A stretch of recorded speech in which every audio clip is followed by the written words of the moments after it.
তারা হয়তো এই হাদিস জানে না, আল্লাহ পাক ওদের কানের মধ্যে আমার এই হাদিসটা যেন পৌঁছে দেন, আমিন। নবী সাল্লাল্লাহু আলাইহি ওয়াসাল্লাম বলেছেন, আমি মেরাজের রাতে যখন গিয়েছি তখন এক শ্রেণীর মানুষকে দেখেছি, ওদেরকে শাস্তি দেয়া হচ্ছে। কি শাস্তি? জাহান্নামীদের রক্ত এবং পুঁজ ওদেরকে খেতে দেয়া হচ্ছে। জিবরাইল আলাইহিস সালামকে জিজ্ঞাসা করা হলো যে এরা কারা? তিনি বললেন, এরা আপনার উম্মতের সেই সব ব্যক্তি যারা মাদকদ্রব্য সেবন করত। আল্লাহ রাব্বুল আলামিন তার হাবিবের মাধ্যমে জানিয়েছেন, যখন কোনো মুসলিম মাদক সেবন করে বা কোনো ব্যক্তি মাদক সেবন করে তখন 40 দিন তার নামাজ কবুল হয় না। এরপর যদি সে তওবা করে তাহলে আল্লাহ পাক তার তওবা কবুল করবেন ইনশাআল্লাহ।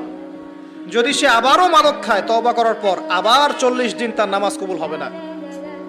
যদি সে আবার তওবা করে আল্লাহ পাক আবার তাকে মাফ করে দিবেন। যদি সে আবারও মাদক খায় আবার 40 দিন তার নামাজ কবুল হবে না। তারপর যদি আবার তওবা করে আবার আল্লাহ তাকে মাফ করে দিবেন। এরপরেও যদি সে আবার মাদকদ্রব্য সেবন করে, নবী সাল্লাল্লাহু আলাইহি ওয়াসাল্লাম বলছেন তাকে আল্লাহ রাব্বুল আলামিন পরকালে মৃত্যুর পরে তিনাতুল খাবাল পান করাবেন। তিনাতুল খাবাল। জিজ্ঞাসা করা হল, ইয়া রাসূলুল্লাহ, তিনাতুল খাবাল কি জিনিস?